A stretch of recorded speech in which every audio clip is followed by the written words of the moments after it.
hay que reconocer también, en la mañana estaba escuchando al ministro de Defensa, no la han tenido fácil, digamos, desde el primer día encontraron movilización ciudadana, después la lluvia, después el dengue. Pero para eso se gobierna. Y nadie ha dicho que gobernar el Perú sea fácil, ¿no? Y el resultado es bien mediocre, ¿no? Y todo indica que vamos a ir en caída lenta, pero en caída. Entonces la pregunta del millón que yo les haría es, en los 3 años que quedan, ¿qué nos ofrecen? O sea, la presidenta no ha planteado ningún objetivo estratégico más que vamos a atacar los problemas históricos, lo dijo textualmente. ¿Y Puno? ¿No es un problema histórico Puno? No tiene ninguna estrategia. Raúl Molina, ex asesor de la genocida Dina Boluarte, dejó en ridículo a la usurpadora y criticó el balance de los 6 meses de su gestión. Pues a pesar de que gobernar el Perú no es fácil, el resultado del gobierno de la usurpadora es mediocre. Para el ex asesor de Dina Boluarte, si la presidenta se iba a presentar con sus ministros, los mismos que iban a hacer una lista de lavandería de lo que han hecho en el Perú, ella como supuesta mandataria debió hacer un balance más general. Pero solo hizo un resumen de dicha lista y no habló nada de la pobreza en crecimiento, tampoco habló nada de la caída de la inversión privada y no dijo que la pobreza ha crecido, ni que todo indica que estamos en caída lenta. Y es que la dictadora no ha planteado ningún objetivo estratégico más allá de que va a atacar los problemas históricos, olvidándose completamente de regiones como Puno, para quien solo tiene la oferta de Punche Perú, que es totalmente insuficiente. A continuación te mostramos el video. Está con nosotros Raúl Molina, él como ustedes saben fue viceministro de Gobernanza Territorial y fue en los comienzos del gobierno de Dina Boluarte un hombre cercano a Dina Boluarte. Bienvenido, Raúl. ¿Cómo estás, un gusto Nicolás? siempre conversar gusto contigo. Saludarte. ¿Cuál es tu balance de lo que... O sea, primero, que es la pregunta que uno siempre se hace, ¿no? Que las cosas pudieron ser de otra manera de las que han sido. Sin ninguna duda, ¿no? Sin ninguna duda, pero digamos la correlación que sostiene al gobierno y sus principales protagonistas no dan y no les interesa que sean de otra manera, ¿no? Hay que reconocer que hacer rendición de cuentas es una buena práctica, y hay que reconocer también, en la mañana estaba escuchando al ministro de Defensa, no la han tenido fácil, digamos, desde el primer día encontraron movilización ciudadana, después la lluvia, después el dengue. Pero para eso se gobierna. Y nadie ha dicho que gobernar el Perú sea fácil, ¿no? Y el resultado es bien mediocre, ¿no? Ahora, si la presidenta se presenta con sus ministros y sus ministros van a hacer la lista de lavandería de lo que han hecho, ella como mandataria debió de hacer un balance más general. Pero lo que hizo fue una listita de lavandería recortada de lo que después repetieron los ministros, ¿no?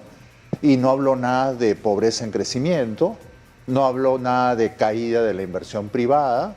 Su premier dice, estamos en calma listos para recuperar el crecimiento económico. ¿Cuál crecimiento económico? Si estamos en 2%, la pobreza ha crecido más de 1 punto, la inversión privada ha caído 12% y todo indica que vamos a ir en caída lenta, pero en caída. Entonces la pregunta del millón que yo les haría es, en los 3 años que quedan, ¿qué nos ofrecen? O sea, la presidenta no ha planteado ningún objetivo estratégico más que vamos a atacar los problemas históricos, lo dijo textualmente. ¿Y Puno? ¿No es un problema histórico Puno? Y lo que han hecho con Puno es esto. No, ni siquiera lo nombraron. No lo mencionan, no tienen ninguna postura especial a Puno que no sea con Punche Perú, que todo lo que tienen como gran oferta es con Punche Perú 1, 2, 3, 4, que no está mal, pero es absolutamente insuficiente. Los números de algunos ministerios, o sea, Agricultura, como 400 y pico millones en competitividad y apoyo a los pequeños agricultores, pero 47 millones en rehabilitación de infraestructura. Eso es escala ONG, eso no es escala gobierno. Minería, 4 millones en formalización de mineros ilegales. Tenemos, algunos dicen, 500.000 familias en minería ilegal. Y acá ha estado Erasmo Sumalave diciendo... Claro. Y el gran avance son 4 palitos para formalización minera. Eso debería ser un eje del Estado peruano en los próximos 15 años. Porque es un problemón. Entonces la pregunta que yo me hago, Nicolás, es si vamos a seguir en esta mediocridad 3 años, ¿cuál va a ser la reacción de la gente en una eventual elección en el 26? Van a elegir un extremo. De izquierda o de derecha al final no importa mucho. Van a elegir un extremo, van a votar a lo máximo, al maximalismo. ¿Y eso es lo que queremos para el país? O sea, yo le preguntaría al señor Otárola, que es mucho más experimentado en estas lides que la propia presidenta, o sea, piensa estratégicamente como si intenta ser estadista y pregúntate si tienes que mantenerte en el gobierno 3 años con esta mediocridad sin horizonte. Claro, el tema es o sea, yo siempre he pensado, desde que ocurrieron las elecciones, el problema es que hubo tal ataque de histeria entre la élite, ¿no?, con el triunfo de Pedro Castillo, que nadie fue capaz de pensar con la cabeza fría, con inteligencia, que lo que te marcaban las elecciones, donde sale Pedro Castillo con la justa ganando la elección, es que primero éramos un país dividido. Exactamente. Y segundo, éramos un país descontento, insatisfecho con respecto a los resultados del crecimiento para la vida de las personas, ¿no es cierto? Pero que a la vez era una extraordinaria oportunidad ese resultado electoral para buscar un encuentro entre peruanos, para tender puentes y buscar la fórmula, para ver qué cosas podemos hacer juntos, para recoger lo que está bien, corregir lo que está mal y abocarnos juntos a tener un Estado eficiente y sin corrupción, que no era una fórmula tan complicada. O sea, buscar al mejor especialista para cada ministerio, al más calificado, al que tuviera más clara la película, ¿no?, establecer la lista de tareas urgentes que había que resolver, que no es tampoco tan complicado. Y sin embargo entramos en una polarización salvaje. Yo dije, el 7 de diciembre, yo dije, esta es una oportunidad. Es decir, ya salió Castillo, entra Dina Boluarte, y Dina Boluarte tiene la oportunidad de hacer lo que no se hizo el 2021. Un gobierno de encuentro, un gobierno de unidad, un gobierno ¿no?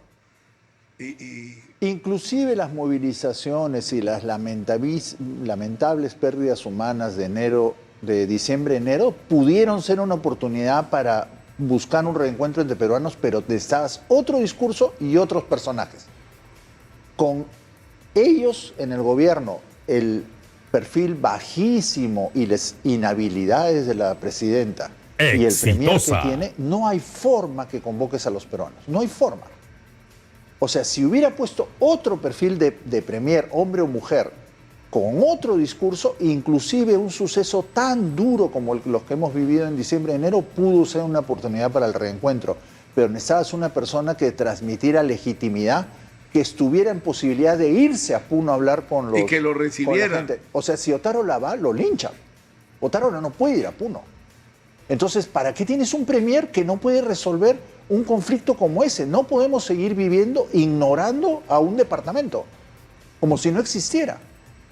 Entonces, eso es lo que me parece de una irresponsabilidad enorme, no leer la situación con la claridad, por ejemplo, con la que lo ha leído el jefe del gobierno español después de la última elección y dice, tengo que convocar elecciones porque el electorado cambió de orientación. Acá no lo leen, no les importa. O el propio Lasso en Ecuador, mira.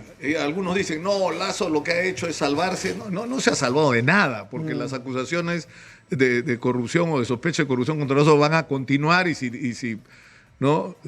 O sea, no es que se va a salvar de la justicia por la decisión que ha tomado, pero era evidente que la situación en Ecuador era insostenible. Exactamente. En términos políticos, no podía seguir con ese nivel de confrontación y la única salida era la muerte cruzada. O sea, se va, cierra el Congreso y se va el presidente y elecciones, ¿no?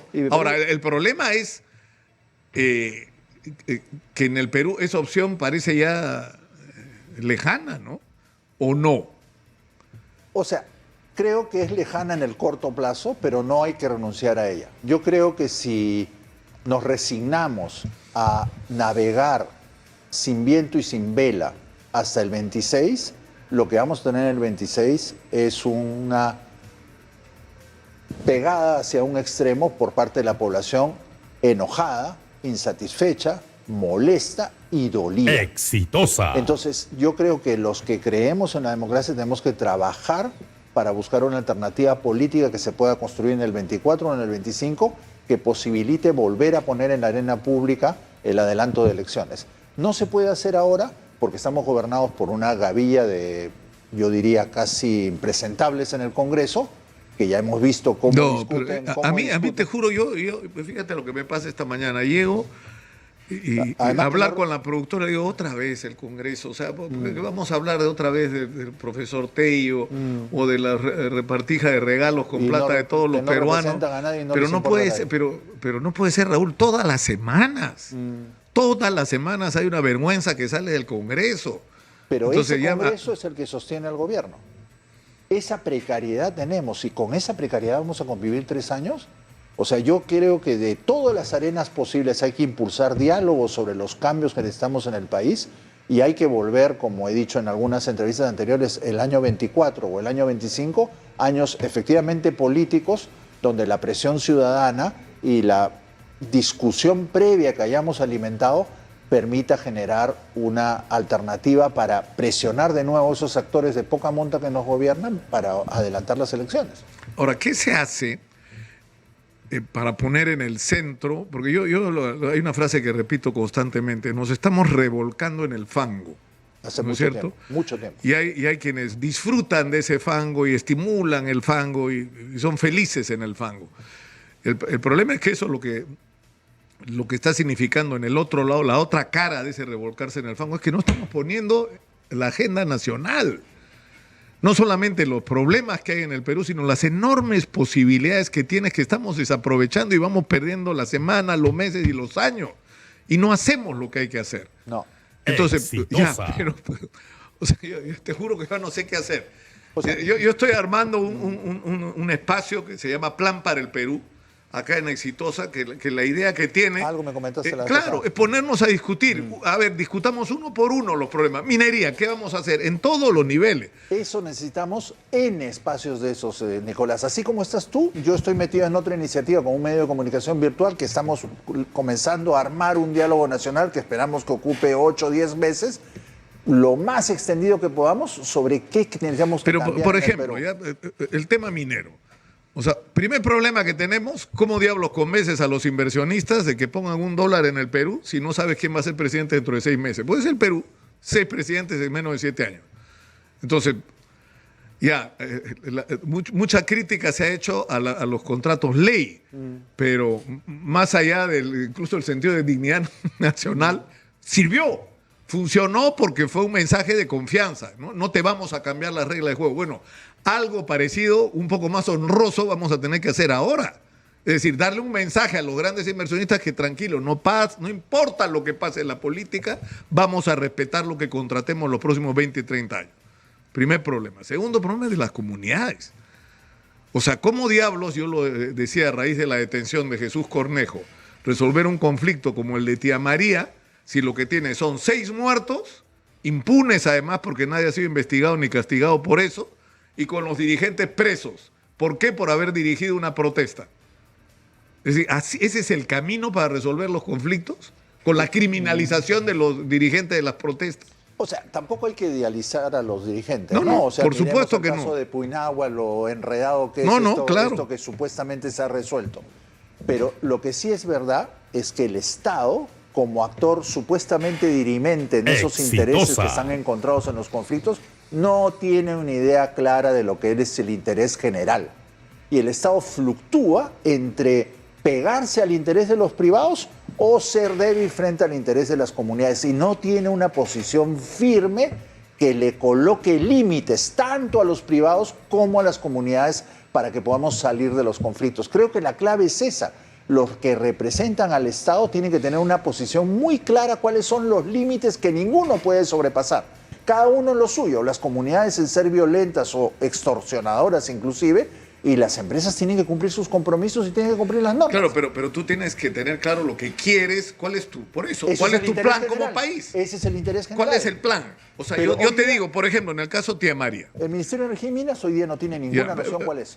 Pero, por ejemplo, tío, caso Tía María, ¿tiene que ir Tía María o no? El gran problema es que se hizo tan mal el proceso de Tía María, fue tan irrespetuoso con la gente, incluso fue tan mal hecho desde el punto de vista técnico, usar el agua del río, o sea, era una provocación a los agricultores, como podías usar el agua de mar sin ningún problema, como en otros proyectos mineros.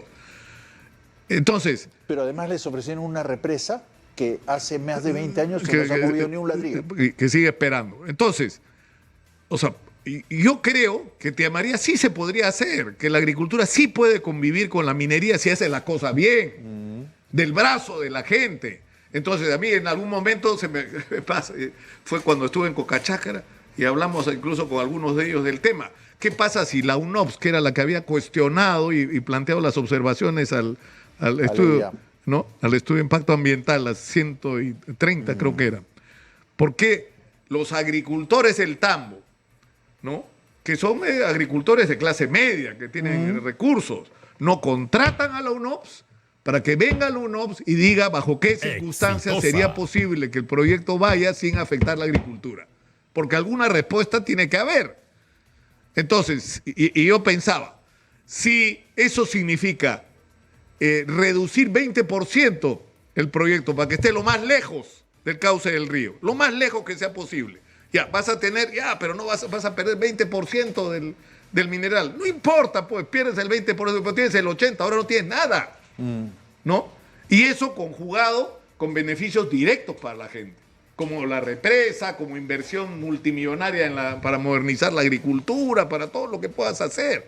Pero el problema es que tú andas a plantear esto en Cocachacra, me queman vivo si yo voy a Cocachacra a decir algo así, cuando tienen a su dirigente en la cárcel, cuando tienen 6 muertos. Y porque no confían en aquel que debería plantear esas opciones que sean equilibradas para todas las partes, que es el Estado peruano. Ese Estado no tiene legitimidad frente a la gente, no genera confianza. Entonces, eso es lo que impide que los conflictos se puedan resolver. O sea, cuando llega el Estado, tienes que gestionar la crisis, pero no puedes plantear soluciones duraderas, sea la que propones o no. No sé si es posible reducir 20% el tamaño del proyecto y sigue siendo viable. No importa, pero no puedes ofrecerles una represa que ha cambiado de ubicación creo que ya 4 veces y no se ha movido ni una bolsa de cemento. Entonces, ¿con qué cara vas a decirle a la gente, sabes que yo estoy defendiendo tus intereses? La gente no te va a creer. No te va a creer. Entonces, ayer, por ejemplo, estaba escuchando la reproducción de la entrevista que le hicieron en Cusco al presidente del BCRP. Entonces dice, estamos recuperando poco a poco la confianza, pero es muy lento, dice, ¿no? Entonces necesitaríamos una muy buena noticia para que ese proceso se acelere. ¿Qué propuso como una muy buena noticia? ¿Un nuevo gran proyecto minero o un gran proyecto de infraestructura pública que se destraza? ¿Eso es lo único que podemos ofrecerle al país? O sea, yo sé que el presidente del BCRP es una persona muy calificada, muy experimentada y no dudo de sus capacidades, pero si eso es lo que podemos ofrecerle al país como futuro, estamos hasta el win. Porque ese gran proyecto de infraestructura o ese gran proyecto minero como buena noticia para los inversionistas, ¿qué le significa para el puneño? Ellos necesitan otro tipo de política pública que vaya directamente a las familias excluidas, a las familias que están en el borde de la legalidad y los ayude a integrarse a una economía nacional más integrada. No solo es un problema cultural, es un problema económico, es un problema físico. La integración como desafío para el Perú tiene varias dimensiones. Entonces, de eso tiene que poder hablarle el Estado a toda esa gente, a la de Tía María, a la de Puno, a la de Puinagua y a la de todos los lugares del país. Yo entrevisté a Erasmo Sumalave, que estaba muy molesto la primera entrevista que le hice, porque les atribuían a ellos estar financiando y participando en las protestas de Madre de Dios, ¿no? En el caso de Madre de Dios. Y es lo que decía un ratito. O sea, me decía, ¿usted sabe, señor Lucar, cuántos somos? O sea, ¿usted sabe qué significaría que los mineros informales bajemos y ocupemos las carreteras? ¿Usted sabe cuánto dinero podemos poner nosotros si nos da la gana de hacerlo? O sea, no tienen ni idea del país en el que viven. No y tiene razón. Ese es el drama. Entonces, el problema es que nosotros hace años que estamos esperando por la formalización, nos cambian de presidente, nos cambian de ministro, nos cambian de interlocutor y no avanzamos, y lo que necesitamos nosotros es formalizarlo, porque queremos pagar impuestos, no queremos que los grandes beneficiarios... Que los persigan, pero además... ¿Quiénes son los grandes beneficiarios del oro informal?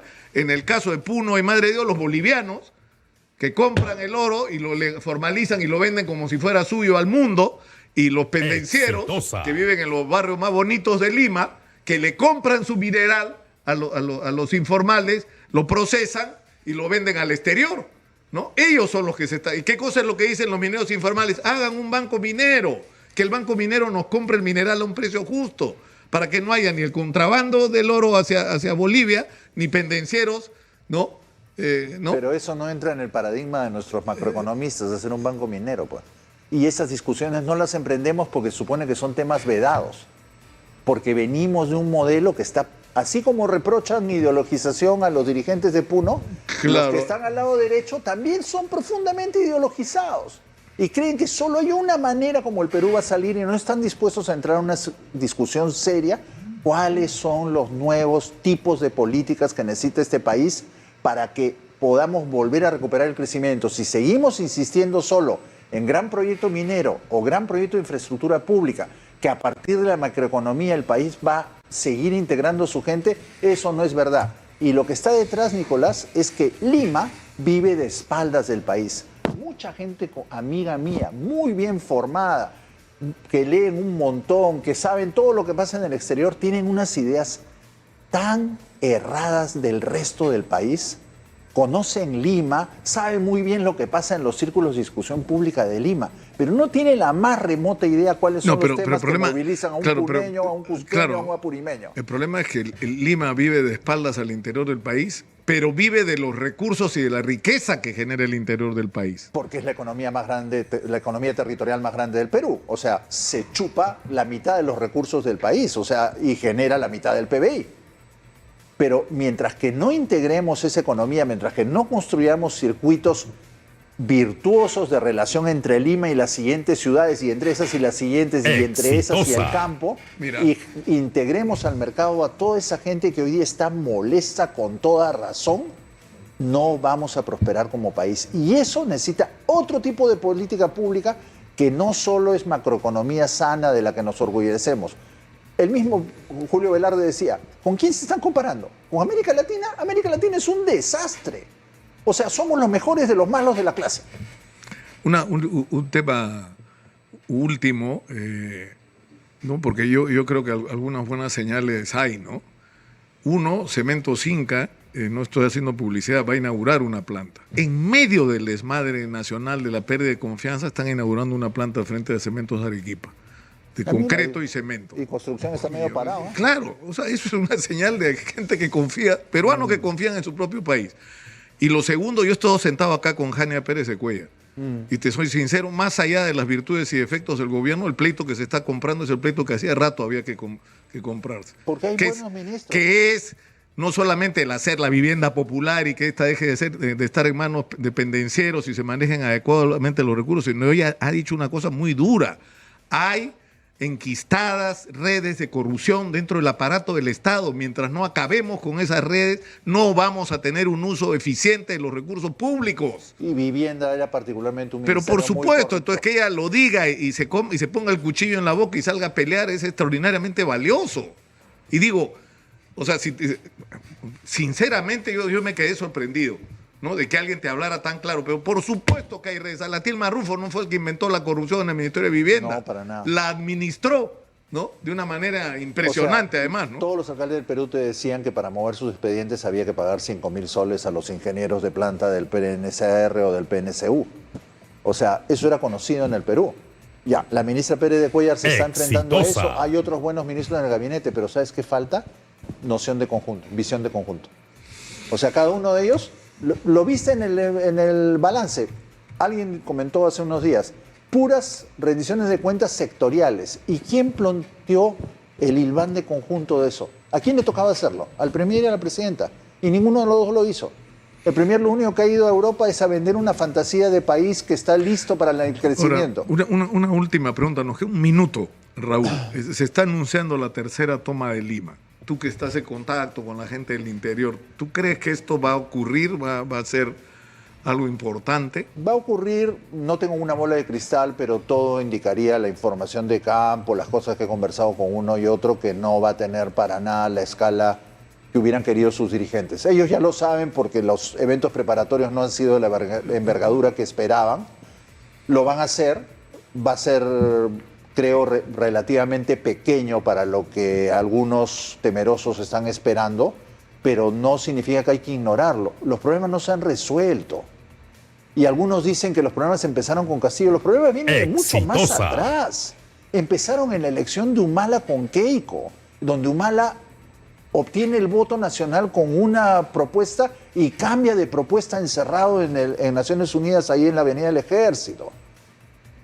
Y una descentralización truncada, donde lo único que hemos hecho son gobiernos regionales que no tienen la posibilidad de hacer nada, atravesados por corrupción, etcétera, con gobernadores que no pueden manejar esas enormes organizaciones mal hechas que son los gobiernos regionales. Lo hemos conversado muchas veces contigo. Entonces, mientras que enfrentemos eso, Nicolás, vamos a seguir quejándonos. Bueno, comencemos porque sea tema. Comencemos por salirnos del fango y poner sobre la mesa los reales problemas de los peruanos, pero sobre todo las enormes posibilidades que tenemos si hacemos lo que nos toca. Pero hay que trabajar con otra lógica que la que hemos trabajado estos últimos 20 años. Un gusto conversar contigo, Raúl. ¿Y tú qué opinas de las declaraciones de Raúl Molina? ¿Crees que el balance de los 6 meses de gestión de Dina la asesina estuvo lleno de mentiras? Déjanos tu opinión en los comentarios y comparte este video para ayudarnos a que esta información llegue a más personas.